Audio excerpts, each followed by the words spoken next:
सागर किनारे. It's 5:35 in the morning, but outside it's still dark. Okay. And we are going to watch the sunrise. The outside is still dark.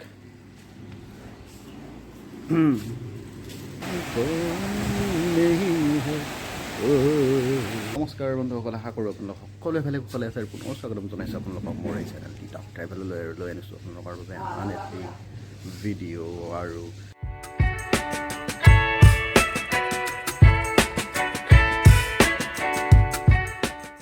আজি তৃতীয় দিন আমাৰ ইয়াত উৰিষ্যাত পুৰীত।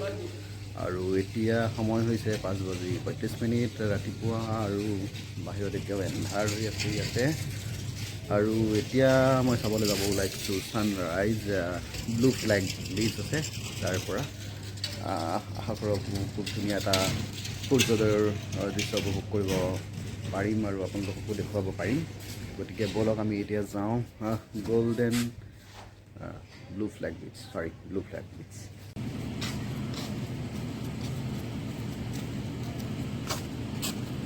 Niladri Beach.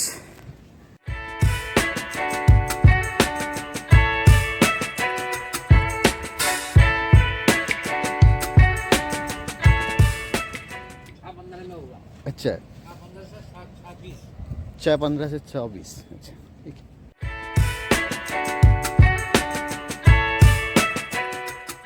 দেৱতা এইফালৰ পৰা আমাক দৰ্শন দিব। এতিয়া পোহৰ হ'লে ভালকৈ দেখুৱাব পাৰিম আপোনালোকক ধুনীয়াকৈ। গতিকে এতিয়া সূৰ্যোদয়ৰ অপেক্ষাত আমি গুড মৰ্ণিং ফ্ৰম দ্য নীলাদ্ৰি বিচ। আৰু এতিয়া এন্ধাৰ হৈ আছে, লাহে লাহে সূৰ্যোদয় হ'ব। আৰু এন্ধাৰৰ কাৰণে হয়তো মোৰ দৰ্শন নেদেখিবও পাৰে আপোনালোকে, বাৰু কথা নাই, অলপ পাছত দেখা পাব। এয়া পাছফালে সেইটো গল্ডেন বিচ আছে, আৰু এইটো নীলাদ্ৰি বিচ, ব্লু ফ্লেগ বিচ বুলিও জনা যায়। এইটো হয়তো জনা যায় বুলি মই কিয় কৈছোঁ, কাৰণ অলপমান কনফিউজন আছে। নহ'লে ব্লু ফ্লেগ বিচ বুলিও এইডোখৰত সাধাৰণতে মানুহখিনিয়ে নকয়, নাজানো, হয়তো বেলেগ বেলেগ নামকৰণ থাকিব পাৰে। যিহেতু এইটো কোষ্ট লাইনটোতো এটাই কোষ্ট লাইন, তো ইয়াৰ পৰা হয়তো আৰু কেইমিটাৰমান আগলৈ গৈ পেলাই তাত ব্লু ফ্লেগ বিচ নাম দিব পাৰে হয়তো তাৰ সেই ঠাইখিনি মানুহখিনিয়ে। গতিকে আমি অপেক্ষাৰত এতিয়া সূৰ্যোদয়ৰ, আৰু আমি কিছু মুহূৰ্তৰ পিছতে 6:15 ইয়াত সূৰ্যোদয় হ'ব, দেখিবলৈ পাম। আৰু লাহে লাহে আকাশখনৰ ফালে যদি চাই, হেঙুলীয়া বৰণ ধৰিবলৈ আৰম্ভ কৰিছে, লাহে লাহে পোহৰ হৈ আহিছে। আৰু কিছু মুহূৰ্তৰ পাছতে হয়তো আমি দেখিবলৈ পাম এইটো ডাইৰেকশ্যনত, এই ডোখৰতে ক'ৰবাত সূৰ্য দেৱতাক।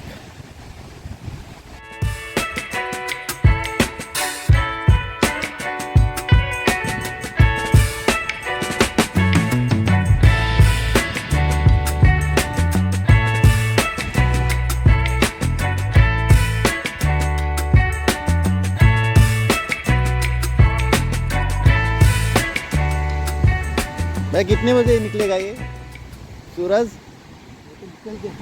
निकल गया, दिखता नहीं है यहाँ पे। अच्छा आज दिखता नहीं, लेकिन निकल गया। अच्छा জমনিটো হ'ল যে ইতিমধ্যে গম পাইছোঁ যে পোহৰ হৈয়ে গৈছে, কিন্তু আচলতে সূৰ্যোদয় হৈ গ'ল। হয়তো ক'ৰবাত এইডোখৰতে আছে ওপৰত, কিন্তু মানে আমি যেনেকৈ মানে দেখা পাওঁ, মানে এনেকৈ যেন ইয়াৰ পৰা এনেকৈ ভুমুকি মাৰিব, তো এনেকৈ তাৰ পৰা ওপৰলৈ উঠি যাব, এই বস্তুটো ইয়াত নাই হোৱা। তো এনিৱে বাৰু যি আছে।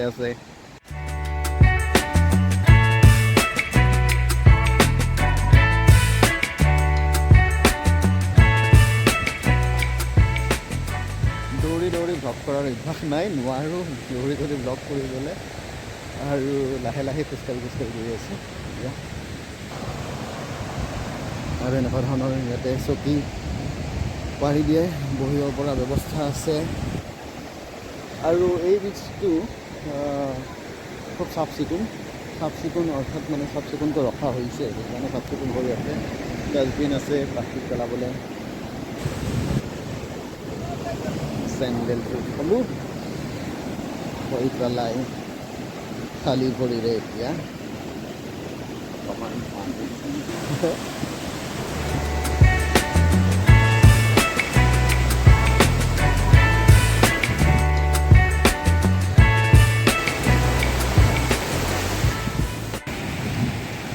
আৰু অৱশেষত সূৰ্য দেৱতাৰ দৰ্শন হ'ল যেনিবা আমি আশা কৰি আছিলোঁ ইয়াৰ পৰা উঠি যোৱা এইডোখৰ দেখা পাম কিন্তু দেখা নাপালোঁ এইডোখৰতহে ওলোৱা দেখা পাইছোঁ actually may be because of চাম ফগি মানে কণ্ডিশ্যন ফগ হয়তো হ'ব পাৰে জলীয় বাষ্প অসমীয়াত হয়তো শুদ্ধ হ'ব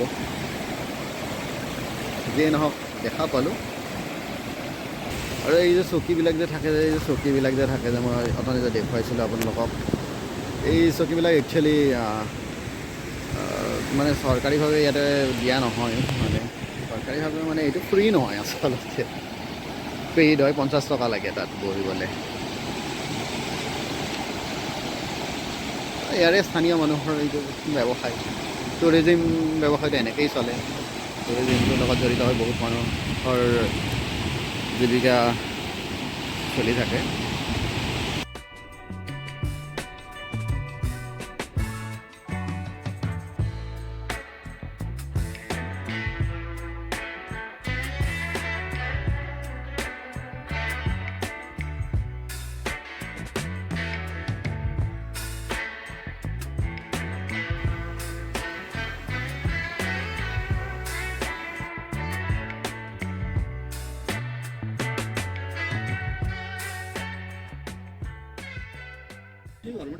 আৰু এইটো এই ডাইৰেকশ্যন বৰ্ডডালতে ধুনীয়াকৈ ইয়াত লিখা আছে কোনফালে কোনটো বীচ কিমান ইয়াৰ পৰা ডিষ্টেঞ্চ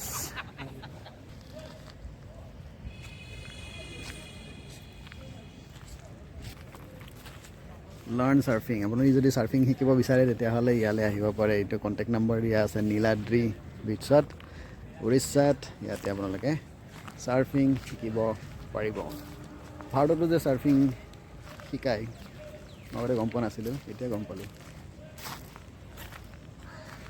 ধুনীয়া এইটো বিচ সূৰ্যোদয় চাব আহি ইমান ডাঙৰ ঠগ খোৱাৰ পিছতো ভোক নগুছিল সেইকাৰণে এতিয়া আমি সোমাইছোঁ ইডলিৰে ব্ৰেকফাষ্ট কৰিবলৈ এই আংকলৰ দোকানখনত বিশ্বাস কৰক এনেকুৱা টেষ্টি ইডলি মই আগতে খোৱা নাই আপোনালোকেও খাই চাব পাৰে এই টিফিনৰ দোকানখনত